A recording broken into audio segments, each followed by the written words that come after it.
place belongs to 150 families. This is like a social project. Our biggest concern always been the welfare of these beautiful animals and preserving some of the ancient weaving techniques. We have almost 200 animals so far, I'm pretty sure. You have managed to see llamas and alpacas. Llamas' main purpose for Incas was always as pack animals. Alpacas, they're good for the wool as well as for the meat. I don't know how far you guys went in letting you know that the best quality alpaca happens when alpacas are like about 2 years, 2.5 years. The first cut, the virgin wool, is what we're after. Why it's so important to know this? As alpaca gets older, their quality is going to drop a little bit. It's going to be a little scratchy and itchy. And some of you, I'm pretty sure, you got this sensitive skin. So if it's a full-grown alpaca, will drive you cuckoo. That's the reason why baby alpaca is what we recommend the most. And as you can see already, it's only going to happen once. So that's the reason why alpaca's clothing are not even cheap. I'm pretty sure you know that. We're talking about $160, $180 per sweater. Okay? So the one right behind you, those are the players, the stallions, the alpha boys. Then time out until 6 o'clock. Yes. So let's go over here, friends. We're going to go see the vicuñas now.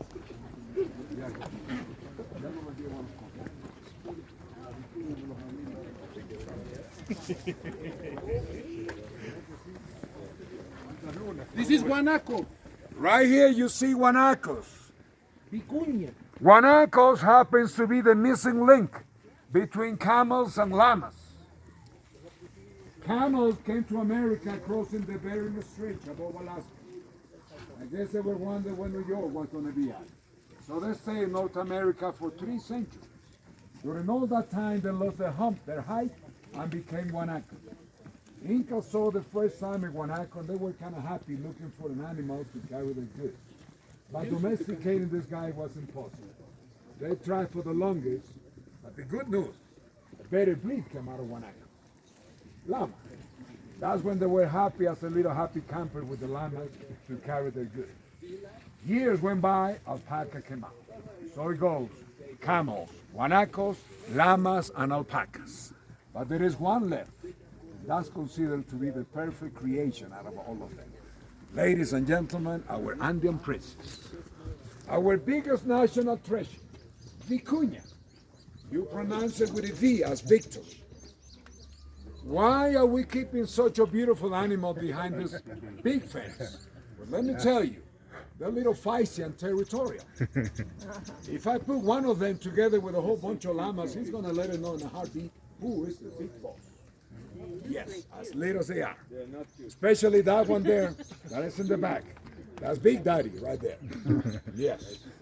All of them are females, but it's going to take, amigos, sometimes 4 years to get as much as 280, if we're lucky, 320 grams of wool. Nothing. We have to clean and process. That's the reason why this vicuña is so expensive. They won't reproduce in captivity.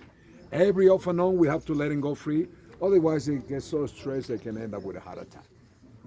You are making history right now, friends, and I hope you're taking a lot of pictures. Sometimes in national parks, you don't get to be this close to see such a beautiful animal. So I guess they're ready. Where are we going now? We're going down this way.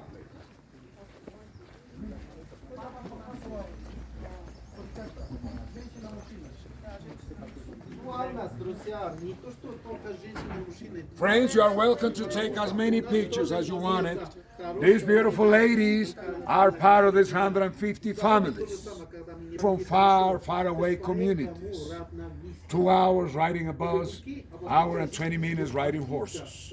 When they were little, like about 8, 9 years old, they developed the interest in learning. By the time they were in the early 20s, they have to know about 50 of those techniques. Look at this. You see there are hundreds, sometimes thousands of threads, and they are counting. How many stitches I'm going to put to the left, what's going to go to the right. And as you notice it also, they don't depend on using photocopies or e-books. These ladies are pure inspiration. It's hardcore. Not too long ago, they were working in the ground, rain and shine, but now this is how far they're going to go.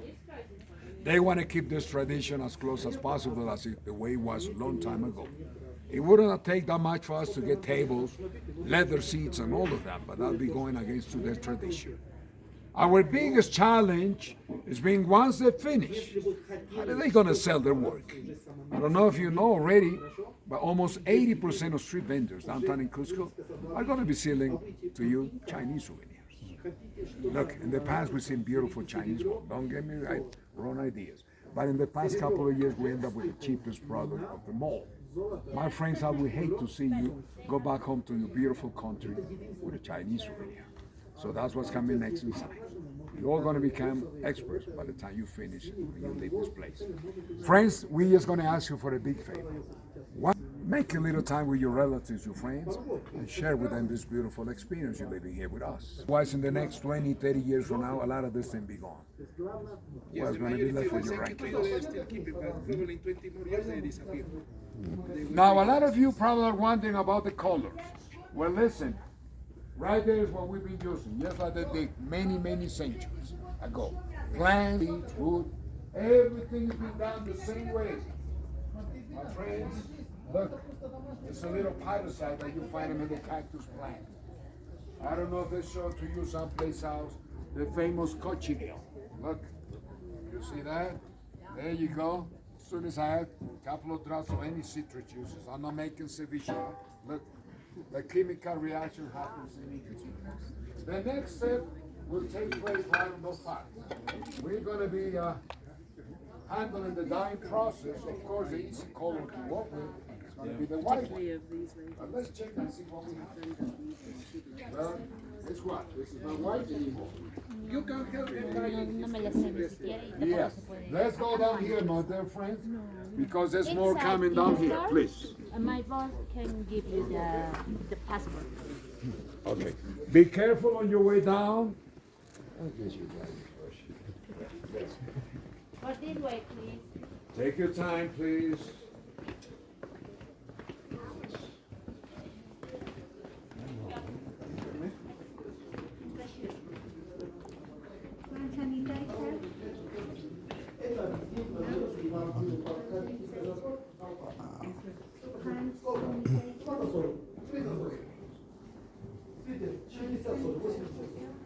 My friends, we're going to go all the way down here. Rosemary, jálamelo por aquí. All together, please. Ladies. I'm going to take a step. Be careful on your, excuse me, the ramp. Follow me this way.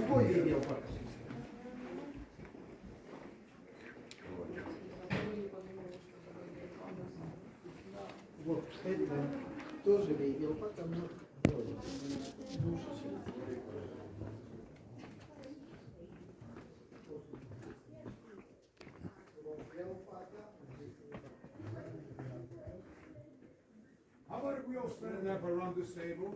Maybe if we all stand up like in a half circle. It'll take only a couple of minutes. How big is this group? 30, 20, 30, something like that. I see. How many people? Yeah. Yeah. Jálamelos para aquí. Señor Luis, comience, ya están casi todos. Okay. That means showtime, Mr. Louis. Okay, friends, listen. Come as close as possible. Let your fingers do the talk. Let's concentrate on this sweater for now. In plain English, I'm just going to show you how to save some money. Yes. Now, what are we talking about here? Now, listen. If in case you wonder, is this alpaca? No. Sorry to disappoint you. This is not even alpaca, wool, or cotton. This is a true example of what I've been telling you. Acrylic, synthetic. Really? Plastic. In Spanish, plastico. This one peels. Look, they do this in mass production, hundreds of them by the hour. If you notice inside, kind of scratchy, kind of itchy. Sometimes they're going to put a label. Oh, yes, they take their time and put on labels just to make you believe it's alpaca. Don't let them fool you, friends. This is South America. It's a different ball game out here. You need to be very careful, huh? So this is rubbish. Okay. Although I don't hear no drums introduction. Here we go, friends. The real deal, baby alpaca. Feels a little like cashmere. The funny feeling like it's wet, cool like silk. It's a natural grease I develop in the high mountain. Once you start wearing your baby alpaca, it will pick your body temperature immediately. Kind of a high-tech baby alpaca. Here's another example of that. This one here is the natural colors of an alpaca, black, browns, and whites. And this other one, talking about color, look at this. You see colors are settled, earthy, they're not bright. This one here is way too bright. This one kind of reminds me of a Christmas tree. Now, right there you see the little parasite I was showing you out there. Coca leaf, eucalyptus, that purple cone right there. This is like a walk through a garden. How are you going to keep this nice and clean, friends? It's very simple. We love simple things here in Cusco. Hand wash. Agua fria, that means cold water. Regular hand shampoo, you're going to wash them nice and gently and just let it dry flat, like this. The easy way, fellas, dry cleaning. Why not? But remember then just to be a little careful. And besides, either option is only going to take 2, maybe 3 times a year. Now, thinking about all our friends from the Caribbean, from the Middle East, places when it's so hot at times. Look at this beautiful Peruvian pashmina. This is the perfect blend, friends. 70% baby alpaca and 30% silk. Can't forget about your dearest relative. Next thing you know, the whole family will be waiting for you at the airport, asking for their present. Here's one of them. But if in case you don't care for any silk for some reason, well, let me tell you, simple things sooner or later are going to end up being the classic ones. Look at that beautiful Peruvian shawl. 100% baby alpaca. Cochineal, that's the one we used to get this pretty color.